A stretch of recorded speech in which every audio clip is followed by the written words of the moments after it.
to amend the coming into force provision to allow it to be fixed by order of the Governor and Council after the removal of all references to carbon pricing and carbon leakage. Si un député participant en personne. If a member participating in person wishes that the amendment be carried or carried on division, the Honourable Parliamentary Secretary. We would request a recorded vote, please. Pursuant to Standing Order 45, the division stands deferred until Monday, February 5th, 2024, at the expiry of the time provided for oral questions. Statements by members. Déclaration des députés. The Honourable Member for North Island, Powell River. In my riding of North Island Powell River, days before Christmas, with no notice, over 300 employees were told that the Myra Falls mine was shutting down. I have sat down with Unifor Local 3019, who are working hard with all levels of government to protect their workers. Their ask of me was simple. When will the rules finally be fixed in Canada to protect workers' pensions and local small businesses in our community when big projects shut down? Well, Madam Speaker, we know that the Bloc and the NDP pushed very hard to get Bill C-228 through this place last year, and in fact, it received royal assent in April of last year. So where are the regulations? Where is the government at finally making workers a priority in this country? When will we see workers and their pensions at the top of the list instead of at the bottom? Workers in Canada don't deserve this. Our small communities have seen these boom and bust cycles again and again. The workers in the local communities bear the weight of it. It is time that they were protected. Get the regulations in place now. The Honourable Member for Langley Aldergrove. Thank you, Madam Speaker. After 8 years of these Liberals, my home province of British Columbia is facing a housing affordability crisis, and that is impacting economic development as workers are frozen out of the real estate market.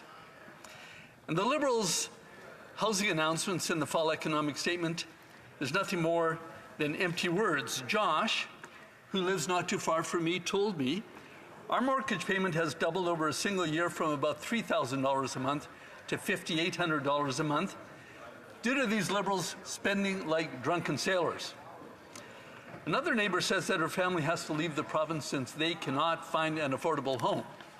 Conservatives will build the homes, fix the budget, bring down inflation and mortgage rates, and bring home prosperity for all our citizens. Let's bring it home.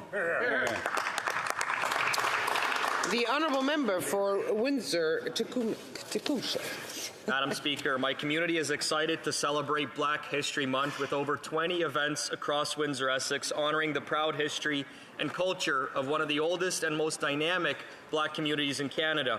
Celebrations began with a book launch spotlighting the late Dr. Howard McCurdy, Black activist, Black scientist, Black icon, who served our community with distinction as the second Black Member of Parliament in Canada. 2 concerts by the Windsor Symphony Orchestra at the Amherstburg Freedom Museum in partnership with River Bookshop. Lana Talbot is hosting an exhibit at the John Muir branch of the Windsor Public Library. Step into Sandwich First Baptist Church, the oldest active Black church in Canada. Download the Crossroads digital pass from Tourism Windsor Essex to trace the steps of the Underground Railroad and take in the delicious Caribbean flavors of Freedom Annual Black History Brunch, organized by the Windsor West Indian Association. To all Black home, I wish a happy Black History Month. Thank you. Good job. The Honourable Member for Edmonton-Grisba. Extreme far-right populism is targeting trans children's rights across provinces in order to divide and distract from the housing crisis, the opioid crisis, and to ultimately weaken our democracy. Punching down like this is the worst form of politics. We must have the courage to stand with the trans and gender diverse community and commit to not allowing for the continuation of anti-trans violence. It is up to us to find paths forward and to fulfill recommendations made by our white paper on trans rights. The government has a moral and legal obligation to uphold the rights of trans and two-spirit people. Madam Speaker, the closet came to Canada when colonization came. I now want to speak directly to gender diverse, two-spirit, and trans kids who are feeling scared in Canada. You are loved, you belong, and we will not allow bigotry to diminish the incredible work of so many trans kids and their allies. To the teachers, parents, and communities who are doing the hard work of support for children, thank you. The The honourable member for Brampton East.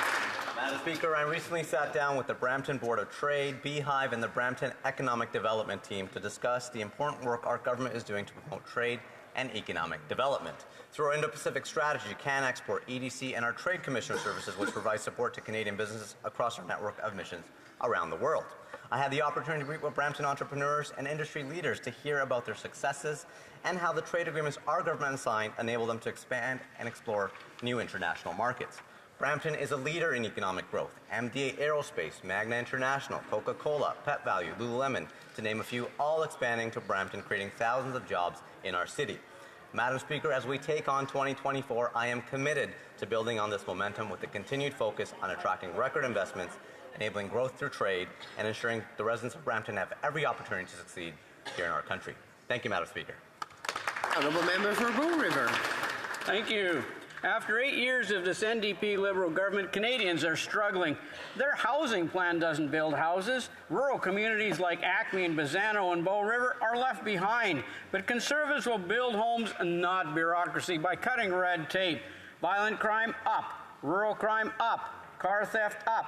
But Conservatives will introduce jail, not bail, for repeat violent offenders and keep our streets safe. Mortgages up, food prices up, food bank use up. But Conservatives will fix the budget, stop this out-of-control, inflationary-causing spending. Farmers like Rob feed Canadians and are paying $15,000 in carbon tax to heat his barn. If they quadruple it, that's $60,000 in carbon tax. But Conservatives will axe the tax to bring home lower prices. NDP Liberals are just not worth the cost. We will build the homes, fix the budget, stop the crime, and axe the tax.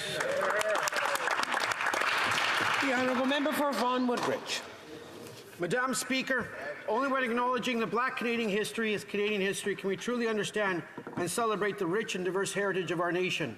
That's why this year's theme, Black Excellence, a heritage to celebrate, a future to build, reminds us of the contributions, struggles, and achievements of Black Canadians while challenging us to build a more inclusive and equitable Canada. Canada's history is marked by the contributions of great ones like Lincoln Alexander, Viola Desmond, and the No. 2 Construction Battalion.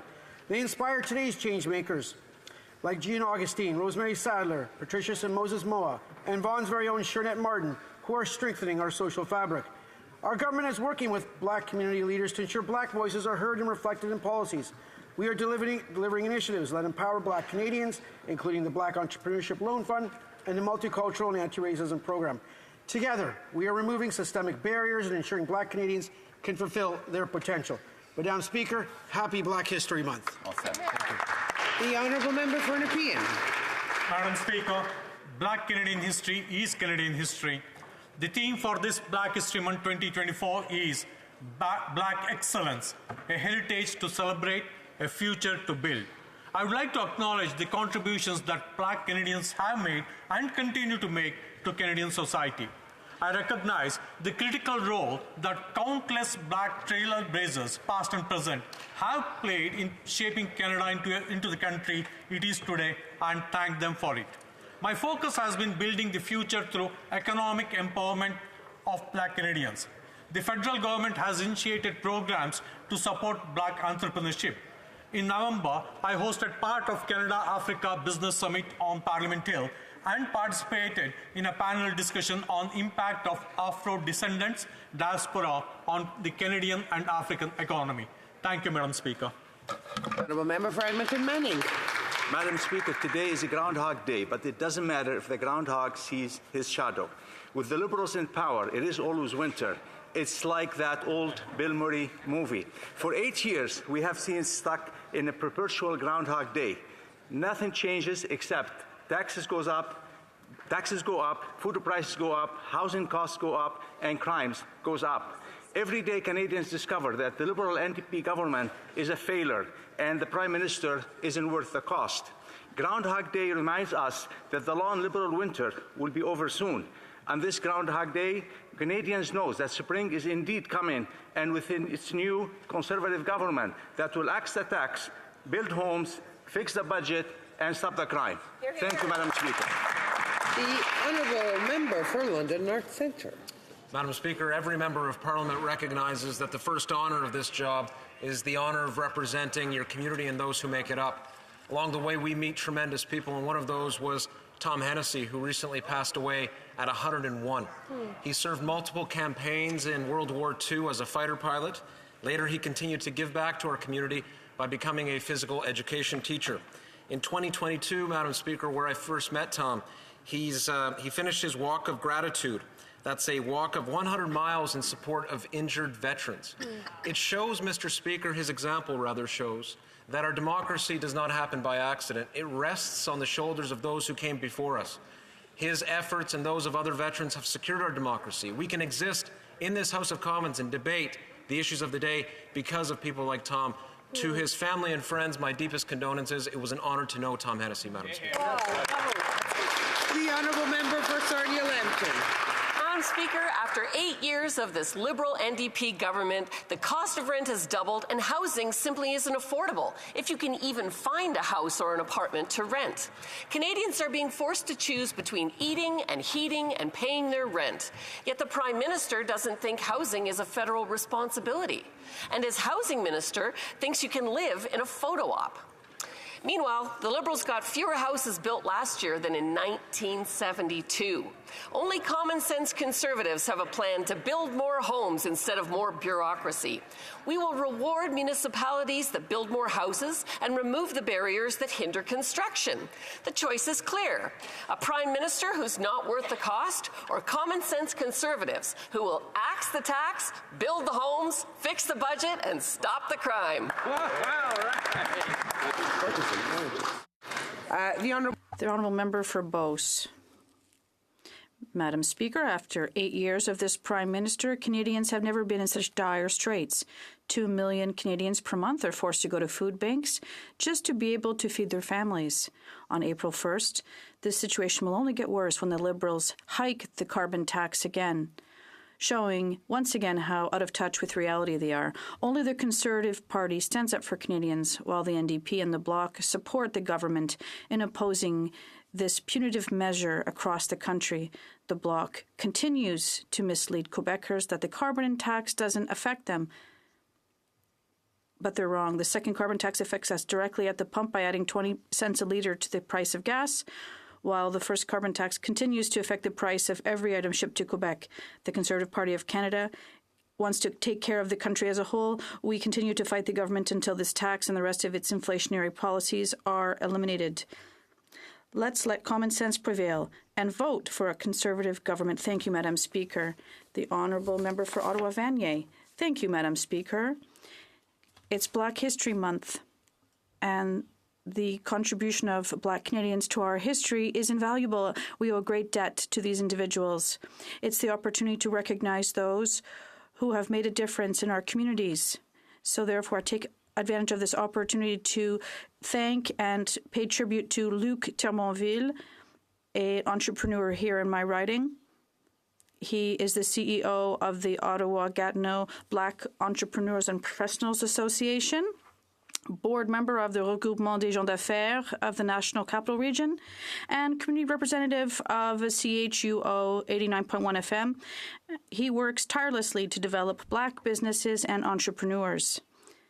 Luke has also created made efforts to promote young Canadians, giving them the necessary tools to make entrepreneurs successful. Thank you. For Victoria.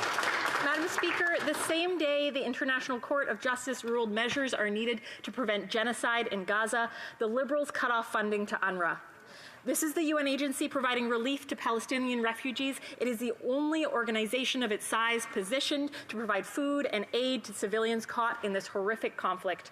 New Democrats support an investigation into their 12 former staff, but defunding UNRWA and cutting off millions of innocent Palestinians from their only lifeline, it is collective punishment. It is cruel and it is illegal. 2 million civilians, over half of whom are children, rely on UNRWA and are facing starvation, famine, and continued indiscriminate bombing.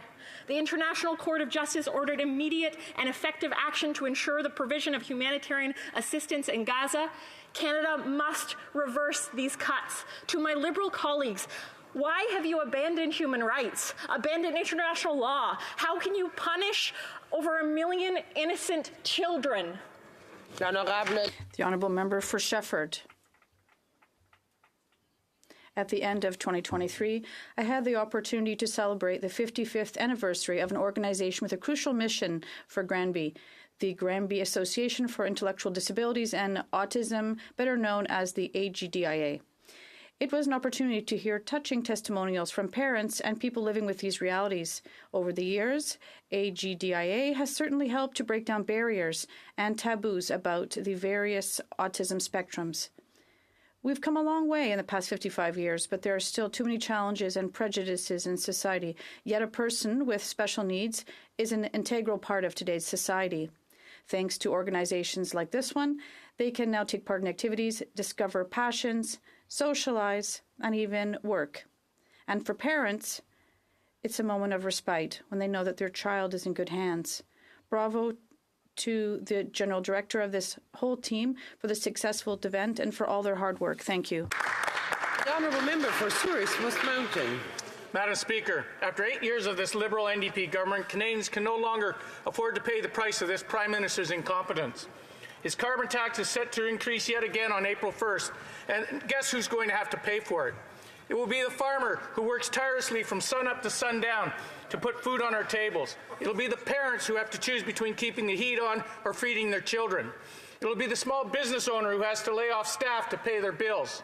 It will be the local community center who has to cut programming because the carbon tax has doubled their monthly expenditures. Meanwhile, the Liberals are raking in almost $500 million of revenue in GST on this carbon tax alone, while Canadians struggle to pay for the most basic of life's necessities. With his reckless spending and unwillingness to help those in need, it is clear that this Prime Minister is simply not worth the cost. It is time for a new government that works for those who do the work, who will axe the tax for everyone for good. The Honourable Member for Niagara Centre. Madam Speaker, today we pay tribute to Bob Lamb, who is today enjoying his first day of retirement from the Great Lakes Fishery Commission. After a long and successful career with the Coast Guard and the DFO, culminating as the Regional Director General for the Central and Arctic region, Bob felt the further pull of public service. In 2013, he joined the Commission as Executive Secretary, where he worked tirelessly to improve the organization in ways that positioned it to help protect the Great Lakes and to sustain the world-class fisheries found right here in the province of Ontario. Bob's time with the Commission brought tremendous change as well as improvement to this binational organization. He delivered reliability and sound management and improved the way the Commission and governments interface, something that has been universally positive for the Great Lakes. Bob Lamb has been a once-in-a-generation change-maker, and on behalf of all Canadians, I thank him for his service. Thank you, Bob. Enjoy the next wonderful stage in your life with Linda and your family. Thank you, Madam Speaker. Oral questions. Questions orales. L'honorable. The Honourable Member for Mégantic-L'Érable. Madam Speaker, Quebec is just on the other side of the Outaouais River, specifically the city of Gatineau. After 8 years under this Prime Minister, Gatineau is hurting the most from these soft-on-crime Liberal policies. Violent gun crime has increased by 76% in just 1 year. That's the biggest increase than anywhere else in Quebec. There were 14,000 violent gun crimes committed in 2022. That's the highest number in 15 years. When will the Prime Minister finally end the at-home Netflix sentences and stop crime? The Honourable Leader of the Government in the House. Madam Speaker, I'm the proud member for Gatineau, and I can say that the Conservative policies are ones that will contribute to violence in our communities. If we keep guns, the measures that they firmly opposed under the 8 years of this government, they are voting against any measures to give the tools needed to our police forces in Gatineau and elsewhere across the country. They vote against all those measures, which will help crime rates drop. We are here. The Honourable Member for Mégantic-L'Érable. I don't see how, after 8 years of Liberal inaction, the member for Gatineau can be proud that violent crime using guns has increased by 76% in Gatineau. But it's not just gun crime. The housing crisis is also continuing to get much worse. The situation will continue to get worse. More people will be forced out of their homes. And in fact, everything is related. After 8 years under this government, it's a disaster when it comes to housing. The Bloc is not an alternative. They want to keep this prime minister in place for another 2 years. When will the prime minister stop adding bureaucracy and start building homes? Terry. Oui, c'est vrai, Madame la... Yes, it's true, Madam Speaker. There is a housing crisis in our country. But what is the best approach? It's the approach our government has taken. Certainly this fall, but certainly throughout our tenure in government. Letting more homes be built in this country, putting in place serious measures to work with municipalities. In fact, we have an agreement with the province of Quebec that will lead to thousands of more homes being built. This is the Housing Accelerator Fund, Madam Speaker. Throughout the country, we see that as well. It's an approach that incents more building, all types of building. The Conservatives want to tax building, Madam Speaker. The Honourable Member for Mégantic-L'Érable. There are waiting lines for houses after 8 years under this Prime Minister. He's not worth the wait at all. There's waiting lines in airports for passports, hours on the phone for an EI check. There are even waiting lists for food banks. And the Bouchées Généreuses in Quebec said it's not normal that in a modern and rich society such as ours, families with 2 working parents have to go to a food bank. Will the costly Bloc Liberal coalition support our common sense motion to cancel the April 1st tax hike? The Honourable Parliamentary Secretary. Madam Speaker, they say they have the backs of Canadians. I think it's interesting and hypocritical for them to point arguments like that out time and again. What did we learn yesterday? We learned that the chief advisor to the opposition leader has served as the chief lobbyist of Galen Weston and Loblaws. And today we learned something else. The opposition leader ought to get in touch with his deputy leader, who served as a lobbyist for Walmart, the grocery conglomerate. They want to talk about competition in the grocery sector. They vote against it every time. It's no surprise. You can't make it. The Honourable Member for Calgary-Nose Hill. I can assure you, Madam Speaker, unlike these Liberals, if Ms. Byrne had hauled the grocers in for a roundtable, prices would be lower by now. The reality is the Liberal NDP coalition have nobody outside of themselves to blame for high grocery prices because of increased tax and deficit spending. This inflationary crisis is their causing. So, a simple question. Will they support our motion to cancel the increase in the carbon tax on April the 1st? The Honourable Government House Leader. Madam Speaker, what we see today is an illustration of the hypocrisy of this Conservative Party. Their deputy leader lobbying behind the scenes, behind the curtain, for Walmart, of all people, one of the major players in our grocery sector, and their grand poobah, the person to whom they all must pay absolute homage, is, it turns out, as we speak, her firm getting a paycheck from Loblaws as we debate competition in this chamber and as the Conservatives vote against every measure. The Honourable Member for Calgary-Nose Hill. It's really spectacular to see what these Liberals will do, knowing how far behind it they are in the polls. The reality is that they are behind in the polls because they're not helping Canadians make ends meet. They're making it worse for them. What we need to do is axe the carbon tax. We need to build more homes. There is a motion in front of Parliament that would make life more affordable right now for Canadians. Will the government support our common sense motion to stop the carbon tax increase on April the 1st? The Honourable Parliamentary Secretary to the Minister of Environment.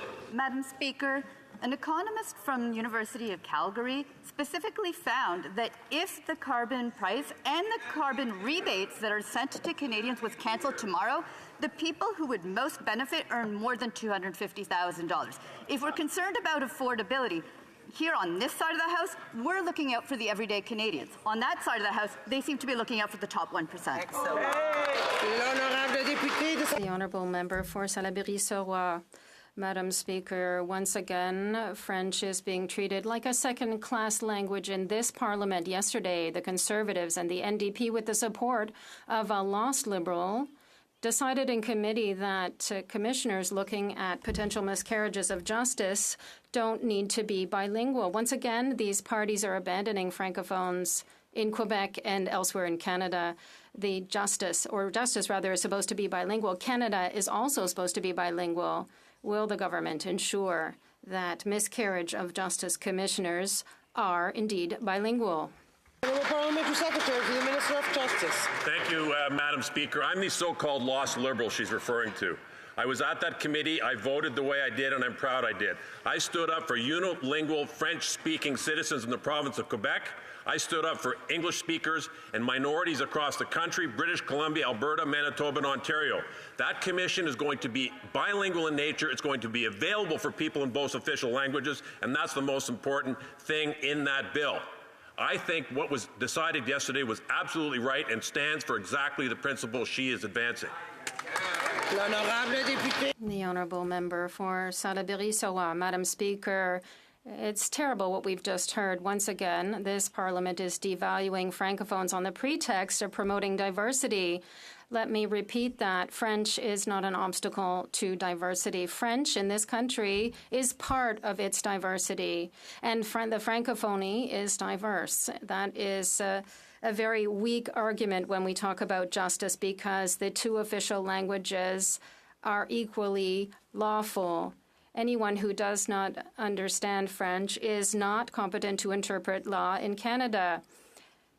Will the parties explain to their colleagues that, or who will explain that these make no sense? The Honourable Government House Leader. I can assure the member and all parliamentarians in the House that this government is dedicated and committed and has full respect for the Official Languages Act in all areas of federal jurisdiction, including the administration of justice. The member can be fully reassured that French is well alive as long as this government remains in power. For North Island Powell River. Speaker, toxic drug overdoses have devastated countless communities, like in my riding. Campbell River just witnessed the worst year on record for toxic drug-related deaths, having the 5th highest rate of deaths in British Columbia. People need a plan and a federal government willing to act. But the Liberals drag their feet and offer up patchwork plans, while the Conservatives try to criminalize our loved ones who are struggling. Canada needs a health-based plan for harm reduction and treatment with a timeline. What's the holdup? Hear, hear. The Honourable Parliamentary Secretary. Thank you very much, Madam Speaker, and I want to thank the member opposite for the question. And we agree with the member that when it comes to issues around substance issues, addiction, we need to bring a thoughtful healthcare approach to that. And that is why we continue to work with the provinces in making sure that we're bringing in a healthcare approach to people who are facing mental health and addiction challenges, so that we can look after them, unlike what the Conservative wants to do, which is to throw these people into jails and treat them not like humans, but just as criminals, which is absolutely wrong. The Honourable Member for Port Moody Coquitlam. Madam Speaker, people who took CERB in good faith are now being punished by this government. While everyday Canadians are struggling to pay for food or rent, the Liberals have decided to punish them by clawing back low-income benefits in an effort to recoup CERB money Canadians desperately needed to survive. Clawing back benefits from people who already can't make ends meet is cruel. Why are the Liberals going after families struggling to put food on the table while giving wealthy CEOs a free ride? Good question. The Honourable Parliamentary Secretary. Madam Speaker, we have been clear from the outset, if a situation of repayment arose, we would treat all cases individually and fairly. We were also clear that we would show flexibility and recover overpayments without any interest or any penalties. To prevent undue hardship, flexible repayment options are available. Individuals can establish repayment schedules based on their financial situation and their ability to pay. Madam Speaker, we will continue to take a responsible approach to ensure a fair process. Thank you. The Honourable Member for Red Deer Mountain View. After 8 years of this Liberal NDP government, farmers and consumers know that this Prime Minister is not worth the cost. Increasing the carbon tax only increases the cost of goods in stores, and for those farmers that cannot pass on the exorbitant carbon tax, it destroys their bottom line. Will the Liberals reject the Senate's amendments and restore Bill C-234 to its original state, removing the carbon tax on farmers and lowering the price of food for Canadians? The Honourable Parliamentary Secretary to the Minister of Agriculture. Thank you, Madam Speaker. The Conservatives love to talk the talk with farmers, but when it comes time for action, they're always missing inaction.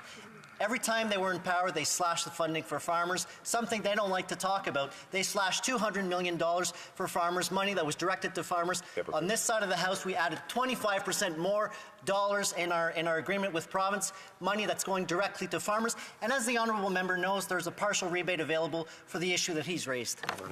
The honourable member for Red Deer Mountain View.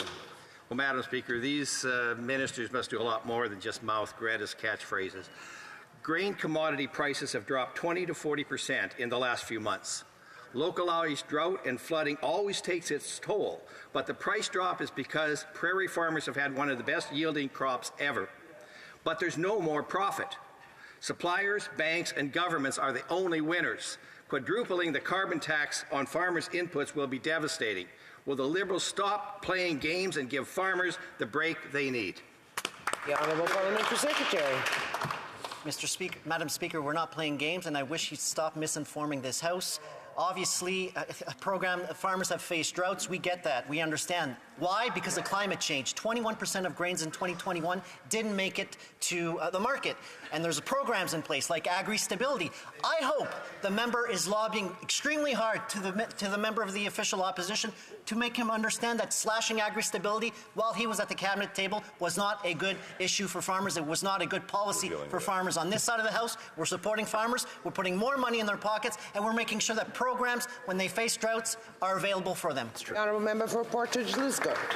Madam Speaker, it's common sense. When you tax farmers for having to dry their grain or heat their barn, you're making it much more expensive to produce the food we all eat. Jim, a poultry farmer from my riding, is paying $5,000 a month in carbon taxes to heat his barn. This Prime Minister always thinks he knows best. He thinks that food just teleports to grocery stores, that it magically appears on plates, and he even thinks he can run Jim's farm better than he can. How much more does he suggest Jim should be paying to heat his barn when it's 40 below? The Honourable Parliamentary Secretary. Madam Speaker, I'm always happy to rise to answer a question on farming, especially I'm glad the member raises supply management. Our government has supported supply management throughout its mandate. For 8 years, we have supported supply management. $4.5 billion are available for supply managed farmers. And obviously, the member raises an important question. We understand that climate change has a huge impact on the availability of land and the crops. It has a huge impact on the profitability of farmers. We just hope that the member can lobby his leader of the official opposition to make sure that he doesn't slash budgets that are available for the Honourable Member for Portage Lisgar. I wish we could spread answers like that on farmers' fields so that at least they could benefit from some of that fertilizer. This NDP Liberal government is costing Canadians through high food prices, once again showing how out of touch they are. Not only did the radical Environment Minister admit to pressuring senators to gut Bill C-234, but farmers are getting another carbon tax on April 1st. After 8 years, this Prime Minister has proven that he is most certainly not worth the cost. Will the Liberals reject the Senate's amendments and completely remove the carbon tax from farmers to lower food prices for Canadians? Honourable Parliamentary Secretary. The member is an associate member of the Finance Committee. Yesterday, the Governor of the Bank of Canada appeared there, Madam Speaker, and made clear that carbon pricing is not a fundamental factor in inflation. But you know what is important, Madam Speaker? What is important is the fact that we have to get behind the idea of competition. This government has put forward a measure that would advance competition in the grocery sector, and we know why they don't support it. Their chief advisors on the side of Loblaws, that party's in the pocket of Loblaws, they're in the pocket of Walmart, it seems. Their deputy leader has been a lobbyist for them. They don't believe in competition in the grocery sector. They don't believe in Canadians, Madam Speaker.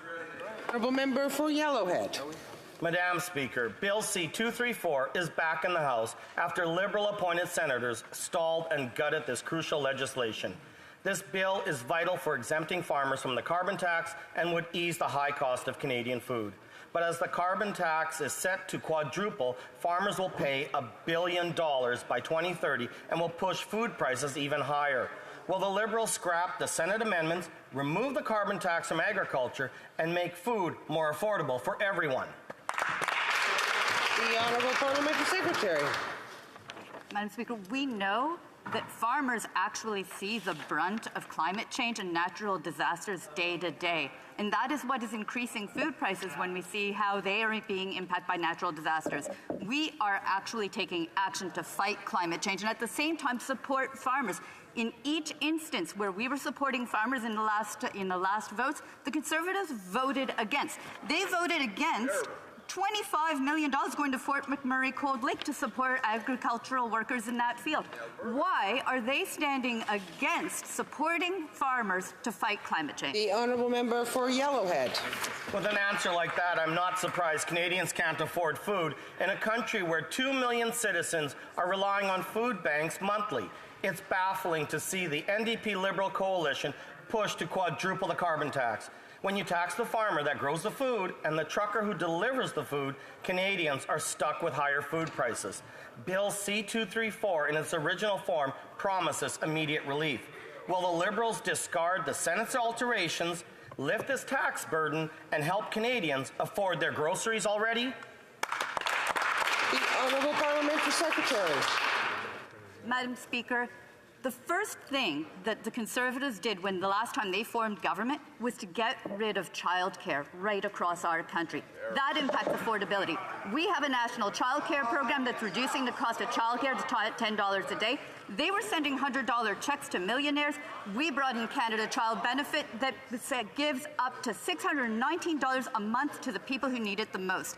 In each instance, we're there to support families to put food on the table. They are not. Worst possible thing. The Honourable Member for Terrebonne. Madam Speaker, the January 18th deadline to repay the CEBA loans without penalty shows the federal government's lack of consideration for entrepreneurs. The Liberals even celebrated this week the fact that 80% of small businesses paid the money back on time. This means, according to their calculations, that 20% are unable to repay the loan. 1 in 5 small businesses who took out the CEBA loan is at risk of going bankrupt, and the Liberals think that that is good news. Do the Liberals think that 180,000 bankruptcies is a good news story? The Honourable Minister. Thank you, Madam Speaker. Once again, we are here in a number of ways for small businesses. Yes, the CEBA was very important during COVID. We extended the loan period, the loan itself, and there was a non-refundable amount. 80% of those who took out the loan have already repaid it. There are other measures to repay the loan. There are 3 years, and it's 5% interest. There's a lot of other measures, and I would say that if we didn't have this subsidy for wages, then a lot of businesses would have gone bankrupt. The Honourable Member for Terrebonne. Madam Speaker, while the Liberals are patting themselves on the back, they are ignoring the sacrifices made by those who made the reimbursement. There are people who dangerously drew on their lines of credit. They put their own homes on the line, all because Ottawa is refusing to assess case by case. They're refusing to guarantee loans with financial institutions because they are stubbornly adding $20,000 in debt to companies already on the verge of the abyss. Would it hurt so much to show consideration and flexibility for our businesses? The Honourable Minister of National Revenue. Once again, thank you, Madam Speaker. During COVID, had we not been there with CEBA and the wage subsidy, with the rent assistance, thousands of small businesses would not have made it through the pandemic. The economy is recovering. We have very reasonable conditions in place for repayment. 80% have already repaid. They have until the end of March still. And for those that will have to extend by 3 years, it's only 5% interest that will be paid. So $250 maximum a month. Thank you, Madam Speaker. Member for Central Okanagan, Similkanin Nicola. Madam Speaker, after 8 years of this NDP Liberal government, so many of my residents struggle to pay for gas and groceries, particularly seniors on fixed income, single parents, persons with disabilities. We can fight this made-in-Canada inflation by supporting the Conservative leader's motion to cancel the April 1st carbon tax increase. Will the Liberal and NDP caucus members vote to stop this increase to help struggling Canadians, or will the Prime Minister simply whip the ball? Here, here. The Honourable Parliamentary Secretary. Well, Madam Speaker, it seems the Conservatives have some explaining to do while they're taking acting classes, talking about the plight and affordability of Canadians. The official leader of the opposition's chief strategist is getting rich off of the backs of Loblaws as a lobbyist. And, Madam Speaker, I think we now know while the Conservatives act for their videos and clips, yet they're voting against Canadians' interests and affordability and competition for grocery prices. Madam Speaker, while they take acting classes, we're acting. The Honourable Member for Central Okanagan, Similton and Nicholas. The only one that's acting here is us on this side being responsible and saying what our constituents are feeling. Now, the Prime Minister recognized the pain his carbon tax caused and exempted home heating oil from it last fall. But this didn't occur in my home province. The BC government said that they wanted a similar exemption for home heating oil from this NDP Liberal government to their climate plan. I support the Conservative leader's common sense plan to axe the tax for all Canadians, Madam Speaker, but at very least British Columbia should be treated fairly. If BC requests it, will the Prime Minister approve their request? Here, here. The Honourable Parliamentary Secretary to the Minister of Environment. Madam Speaker, British Columbia has been a leader in fighting climate change. In fact, they brought a price on carbon pollution before the federal government did, and they have been a true partner all throughout every step. We will continue to work with the province of British Columbia to make sure that they can support Canadians. They have the Greener Homes grants and other programs where we continue to support every measure that Canadians do to have cleaner fuel. Thanks. The Honourable Member for Calgary Confederation. Madam Speaker, a tax on a farmer is a tax on food. It's that simple. Canadians know rising carbon taxes make everything more expensive, and they overwhelmingly know that after 8 years, this NDP Liberal government is not worth the cost. Conservatives know a carbon tax hike on April 1st will make food even more unaffordable. That is why we put forward a sensible motion to cancel this tax hike. Do the Liberals even know that their carbon tax hike will continue to drive up the cost of food? Here, here. The Honourable Parliamentary Secretary. Thank you, Madam Speaker. It's a bit funny that the members are talking about affordability on that side. I think my honourable colleague has brought a good point. The chief strategist for the leader of the official opposition is a lobbyist for Loblaws.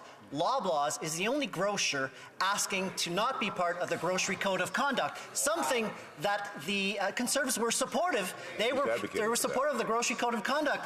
Now I'm asking, is this an official policy of the Conservative Party of Canada that they're no longer supporting the Grocery Code of Conduct because their chief strategist is a lobbyist for Loblaws? The Honourable Member for Calgary Confederation.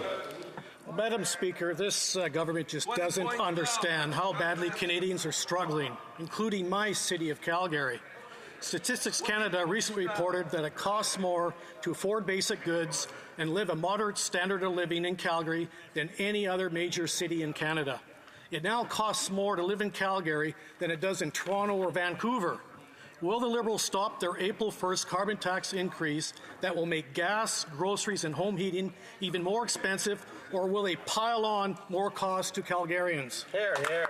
The Honourable Parliamentary Secretary. We have worked, as you know, Madam Speaker, with the City of Calgary on a range of matters, including getting more housing built through the Housing Accelerator Fund. But I find the hypocrisy in the Conservative position stunning. They continue to talk about the vulnerable, where we know what they would do if they were in office. They would cut pensions, they would cut EI. The Canada Child Benefit, it would be cut. Dental care, child care, they've never been for it, Madam Speaker. They talk about the homelessness. Be serious, Madam Speaker. They don't believe in dealing with homelessness because every time they've had a chance to vote for measures that would deal with it, they voted against it as recently as a few weeks ago. They're not serious, Madam Speaker. The Honourable Member for Edmonton Grisba. Gaza is the most dangerous place to be a journalist. 122 journalists have been killed in Netanyahu's onslaught. Mansour Schumann, a brave reporter in Gaza, a Canadian and a fellow Albertan, has been missing for over a week. Eyewitnesses say he is taken into custody by the Israeli army. His mother is worried sick and says the government hasn't done enough to keep her informed about his whereabouts. Can the government commit to Mansour Shuman's mother and all his loved ones that they will do everything in their power to bring him home? The Honourable Parliamentary Secretary to the Minister of Foreign Affairs. Thank the Honourable Member for raising this issue today, and for many members who have sent me concerns about this particular case. When it comes to this case, I want to state very clearly that consular officials at Global Affairs, as well as in the field, have been in touch with the family. The Minister herself talked to the family this week and have assured the family that we are doing everything we can to find out this person's whereabouts. We are considering every possibility of engagement on this case. We will continue to do that. I'm not able to go into further details due to privacy concerns, but if you have more concerns or questions, please contact me directly. Thank you. The Honourable Member for Victoria. Madam Speaker, Canadians can't keep up with their home heating costs. Switching to a heat pump makes life more affordable while tackling the climate crisis. But the current Liberal program is riddled with problems and almost impossible for rural and lower-income Canadians to access. The Liberals have threatened to cancel this program and are leaving people out in the cold with higher home heating bills and no option to switch. This makes no sense. Why won't the Liberals make Big Oil pay what they owe and use the funds to fix the heat pump program? The Honourable Parliamentary Secretary. Madam Speaker, it is an absolutely amazing thing to see how popular the Greener Homes Grant has been, as well as the Greener Homes loans. Canadians across the country have been taking this opportunity to better insulate their home and switch to heat pumps, all of which reduces their bills, their heat bills at the end of the day, at the same time as protecting our environment. We have a continued commitment to work towards green buildings right across our country. We will be having an update soon. Please watch for it. The Honourable Member for Vaughan Woodbridge. Thank you, Madam Speaker. Madam Speaker, earlier this week I had the pleasure of joining the Ministers of Justice and Public Safety in York Region to announce $121 million in funding to combat guns, gangs and organised crime in Ontario. In the City of Vaughan and in many big cities across the country, auto theft is a growing problem and one that's becoming increasingly violent. Can the Minister of Public Safety please reassure my constituents and all Canadians and tell us how the government plans to tackle this issue? Thank you, Madam Speaker. The Honourable Parliamentary Secretary. Thank you, Madam Speaker, and thank you to the member for Vaughan Woodbridge for standing up for safety in his community and joining the Minister of Public Safety to address auto theft, which is a serious problem that requires collaboration and an all-hands-on-deck approach with our provincial and municipal partners. Canadians are understandably concerned for their safety, and they expect elected officials to put their partisanship aside and work together. That's why our government is working with local partners, including the police, while the leader of the opposition insults the individuals who have taken an oath. The Honourable Member for Parry Sound Muskoka. After 8 years of this NDP Liberal government, the doom and gloom in the housing market is worse than ever. Fewer homes were built last year than the year before. Vacancy rates are at all-time highs, or all-time lows rather, and rent is at all-time high. Instead of removing the gatekeepers that block buildings, the Liberals cut them big checks. In fact, the first 4 photo ops this housing ministers took cost Canadians $300 million. How much longer will we be cutting big checks before a single home gets approved or even built? The Honourable Parliamentary Secretary to the Minister of Housing. Madam Speaker, I have a good rapport with the colleague opposite. We work together on the HuMA committee, but it's hard to take him seriously in this House today when we know that recently he's voted against 99 units of housing for his own community. At 520 Isaac Street, he can go down. I'm sure he knows where that is. 99 units of housing have been built as a result of this government's funding. And that's what the National Housing Strategy is doing across the country. We've seen 125,000 people who were very close to being homeless off the streets. 70,000 people who were homeless off the street with wraparound supports. The Honourable Member for Parry Sound Muskoka. Madam Speaker, what's hard to take serious is that parliamentary secretary, because he knows full well that these big expensive photo ops in Mississauga and Toronto, for example, more housing than ever, is getting blocked despite them. Merely weeks Weeks after the Prime Minister's $471 million photo op in Toronto, the gatekeepers there said no to new housing right next door to a new transit station. Mississauga got a big $313 million check after having blocked 17,000 units in 2023. This photo op Prime Minister is failing Canadians. He's not worth the cost. And so when will this government stop buying housing photo ops and start delivering housing? The Honourable Parliamentary Secretary. If he wants to see the results of the National Housing Strategy, again, I remind him, go down to 520 Isaac Street in his riding. He can see the results, 99 units of housing. As far as the other points raised, he's talking about the Housing Accelerator Fund. Yes, we've concluded agreements with 30 communities that will incent change, zoning change that leads to the construction of duplexes, triplexes, fourplexes, mid-rise apartments and row houses and more. That's how we get Canadians housed. That's how we bring down costs. And Madam Speaker, they want to put taxes on the construction of apartments. And in addition, they want to continue measures that will not go ahead with more housing built in this country. L'honorable député de Montmagny-Lillet, Kamouraska, Rivière-du-Loup. The Honourable Member from Montmagny-Lillet, Kamouraska, Rivière-du-Loup. Madam Speaker, in the Lower St. Lawrence region, after 8 years of this government, the vacancy rate is incredibly low, and rents are skyrocketing. There are increases of up to 10%, or even more. This is very concerning. It's higher than the inflation rate, higher than the increase in wages. That means that rental households will get poorer. Why isn't this government doing something to make rents go down? The Honourable Government House Leader. Well, do you know what won't help construct new rental housing? As the member knows, their policy to bring back GST on new rental housing builds. That's their policy. It's in their bill. That's their leader's proposal. Builders are telling me that this GST change will enable thousands of new units to be built. I hope my colleague will look into that. The Honourable Member. Madam Speaker, the Governor of the Bank of Canada said yesterday that government spending will keep inflation and possibly interest rates high, which will increase home costs and mortgage renewal costs, as well as rents.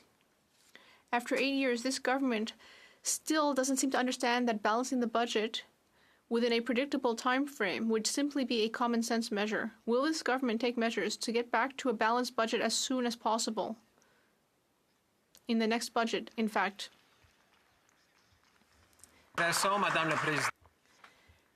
Well, it's very interesting to see what the Conservative Party's history on this is. Deficit is the story of the Conservative Party. In fact, what do we see now? A AAA credit rating, the lowest debt-to-GDP ratio in the G7. We rank third in the OECD, Madam Speaker, when it comes to attracting foreign direct investment. Deal after deal has been concluded by the Minister of Industry, including in my region of southwestern Ontario and St. Thomas specifically, and Windsor, to see electric vehicle battery plants built. That gets Canadians working. Of course, we see also a very low unemployment rate, Madam Speaker. Honorable député de Beauport. Mon Dieu, Beauport. The Honourable Member for Beauport, Côte-Beaupré, l'Île-d'Orléans, Charlevoix. Thank you. After 4 press conferences promising good news in January, the Minister of Fisheries has ultimately fallen way short of expectations. It's all very well to talk about opening up the rockfish fishery, but actually 60% of that will go to 30-meter ships, which actually is the only transition plan after drastically cutting shrimp quotas to a mere 3,060 tons to share with the Maritimes. That's nothing. There's no long-term vision here, neither to protect resources or the ecosystem. What will the minister do about this? Is she planning to end fishing in Quebec? Well, Madam Speaker, the situation for shrimp fishermen in the St. Lawrence is disastrous. Everyone agrees here that no one wants to fish the last shrimp. That's why, after a number of consultations, I announced a lowering of quotas for shrimp. That will enable shrimp stocks to rise again. At a time where we're facing climate change, our government will continue to offer solutions to our fishers, such as permit twinning. The Honourable Member. Well, given that there is a large amount of rockfish, which preys on small fish and shrimp, there's a real lack of vision here, and it shows a lack of consideration for the expertise of fishers. Fishers expect a real transition plan.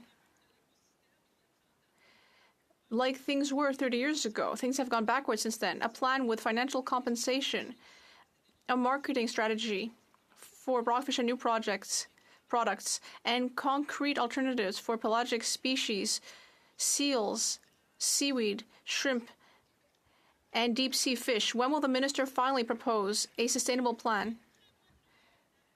The Honourable Minister, Madam Speaker, announcing the opening of the commercial rockfish fishery in 2024 after 30 years of a moratorium is great news. This is Groundhog Day all over again. And I guess that the Bloc Québécois is taking advantage of Groundhog Day to come out of its hole, because after all, for 6 months they haven't asked a single question about fisheries. The only thing that's entirely clear is that fisheries only matter to the Bloc Québécois when they can find votes at the end of their fishing line. Kelowna Lake Country. Madam Speaker, children under 18 in British Columbia can now be prescribed fentanyl. It's reported parents don't even need to be told or agree. Toxic drug overdose is now the leading cause of death for youth in British Columbia. It's also reported addiction experts have criticized protocols, citing they are deeply inadequate and do not provide a minimum age for when youth can receive recreational fentanyl. Will this NDP Liberal government put an end to their dangerous drug policy experiments, putting deadly fentanyl into the hands of... Honourable Parliamentary Secretary to the Minister of Health. Thank you, Madam Speaker. Conservatives are trying to spread fear and confusion. Here are the facts. No kids have been prescribed fentanyl in BC. Under the guidelines, there are additional precautions in place when it comes to prescribing to minors. The most important relationship in managing one's health is with a healthcare provider. Harm reduction is healthcare. We are working to save lives. The Honourable Member for Kelowna Lake Country. Well, Madam Speaker, yesterday was absolutely shocking when first BC's top doctor said so-called safe supply is landing into street-level trafficking and ending up in the hands of children. Then the Liberal minister responsible for safe supply came to committee and doubled down on the Liberal NDP unwavering commitment to their deadly drug policy experiments. It's absolutely unbelievable. The government's addictive drugs end up in our kids' hands and the government endorses it. Will the NDP Liberal government end their deadly drug policy experiment and get the drugs out of our kids' hands? The Honourable Parliamentary Secretary. Thank you, Madam Speaker. Prescribed safe supply is a valued intervention and a necessary life-saving intervention. It helps connect to social supports and it is part of the continuum of care. We take the safety of all Canadians seriously and will continue to approach the toxic drugs and overdose crisis from both a public health and public safety perspective. The Honourable Member for Sarnia-Lambton. Madam Speaker, after 8 years of this Liberal NDP government, crime is up nearly 40% across the country. The Liberals removed jail time for car theft in Bill C-5. And since then, car theft is up 300% in Toronto and 34% overall in Canada. This Prime Minister is not worth the cost or the crime. Every 6 minutes, a car is stolen. Insurance rates have risen as much as 50% at a time when Canadians can least afford it. Common sense Conservatives will bring back jail, not bail for criminals. Will the Liberals? The Honourable Parliamentary Secretary. Madam Speaker, it's interesting how the Conservatives are just waking up to the issue of auto theft in this country. This is something we have been working on with our local partners, including police. And Madam Speaker, while the Conservatives sit here and talk tough to cameras, just over 50 days ago, they actually voted against over $80 million that would go precisely to combat the issues that member is raising. Madam Speaker, they talk tough, but there's no action when it comes to actually dealing with crime in this country. Honorable Député de Saint-Léonard-Saint-Michel. The Honourable Member for Saint-Léonard-Saint-Michel. Madam Speaker, we know that families throughout the country are facing an increase in the cost of living, including in my riding, Saint-Léonard-Saint-Michel. The Canada Child Benefit is a source of support for families in my community. Can the Parliamentary Secretary to the Minister of Families and Children tell the House about the impact that this important policy is having for Canadian families? The Honourable Parliamentary Secretary. Thank you, Madam Speaker. I'd like to thank my colleague for this important question. We know that many people are indeed facing a difficult financial situation, and that's why we have brought in programs like the Canada Child Benefit, which was designed to support the most vulnerable among us. The Canada Child Benefit has lifted hundreds of thousands of children out of poverty since 2016. It is indexed to the cost of living. Parents will now receive up to $7,437 per child under 6 years old, and up to $6,275 for children up to 17.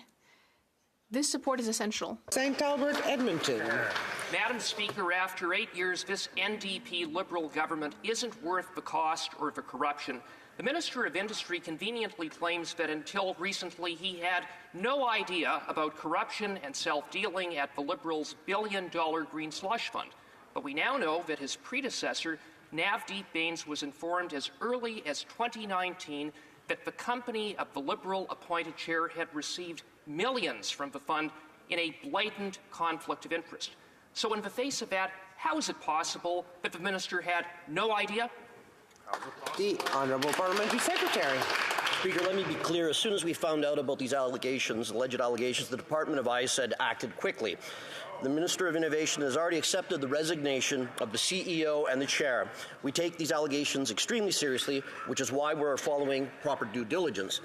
Our government is committed to ensure that organizations which receive government funding adhere to the highest standards of governance. We are committed to getting to the bottom of these allegations. Thank you. Honourable Member for St. Albert, Edmonton. Madam Speaker, nonsense. Not only had the minister's predecessor been informed of self-dealing on the part of the Liberal-appointed chair, the minister sent officials to attend each Green Slush Fund board meeting in which board members funneled more than 20 million taxpayers' dollars to their own companies. And the minister claims he had no idea. Either the minister is grossly incompetent or he is misleading Canadians. Which is it? The Honourable Parliamentary Secretary. Speaker, this is just another example of the Conservatives willing to say anything to oppose us fighting climate change. This includes, they want to slash the funding to this organization that this Parliament, in this House, voted for over 20 years ago. We're sticking to the facts and to the due process. We'll continue fighting to get to the bottom of this. Thank you very much, Speaker. The Honourable Member for Calgary Rocky Ridge.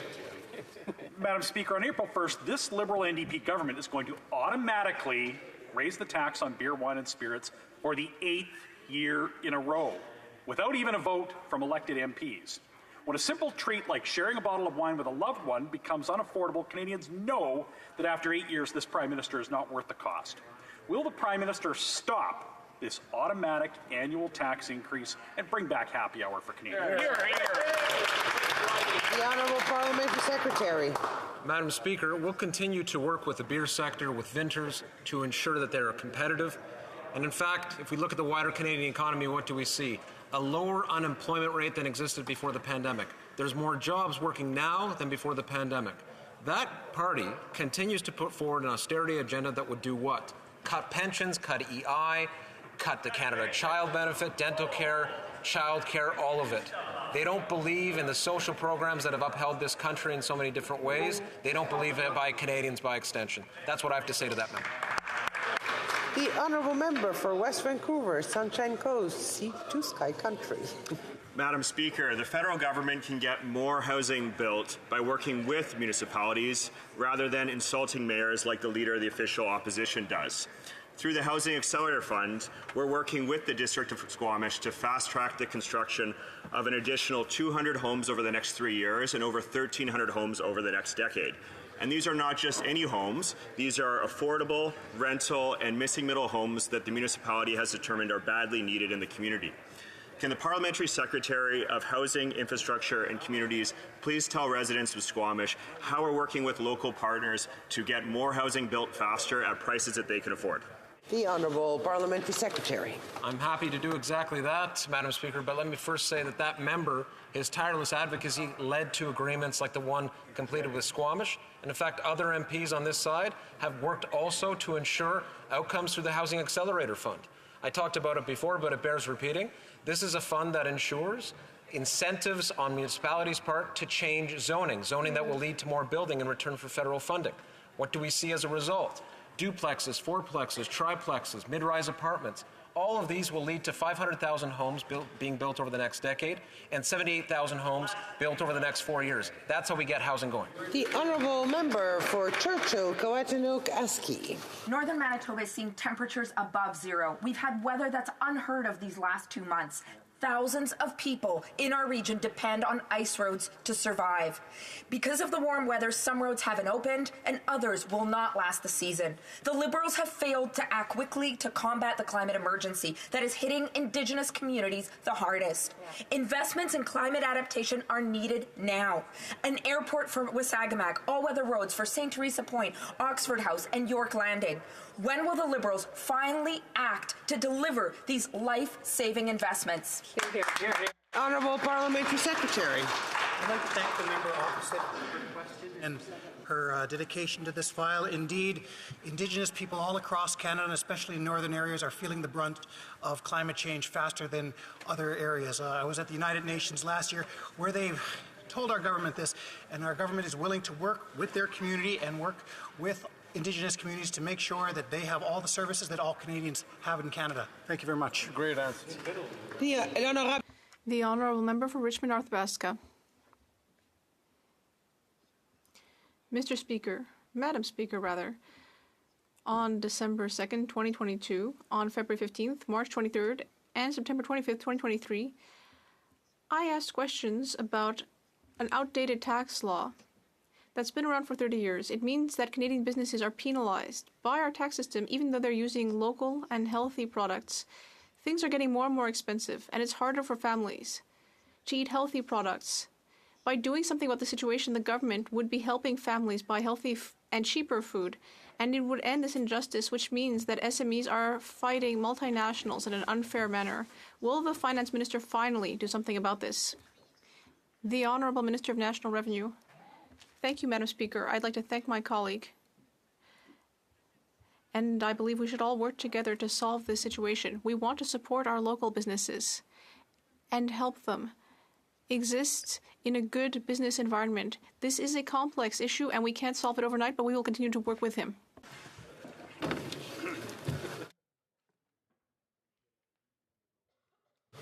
Well, that's all the time for question period today. Good to see you all. Daily routine of business. Dépôt de document. Tabling of document. Dépôt de projet. Introduction of government bills. Statements by ministers. Reports from interparliamentary delegations. Presenting reports from committees. Dépôt de projet. Introduction of private members' bills. First reading of Senate public bills. Motions. Presenting petitions. Présentation de pétition. The Honourable Member for Bow River. Thank you, Madam Speaker. Mr. Speaker, we changed. Thank you. Speaker, I rise today to present a petition on behalf of the people of Bow River, calling on the government to institute a national farmers market nutrition coupon program. The number of families who experience food insecurity increased by more than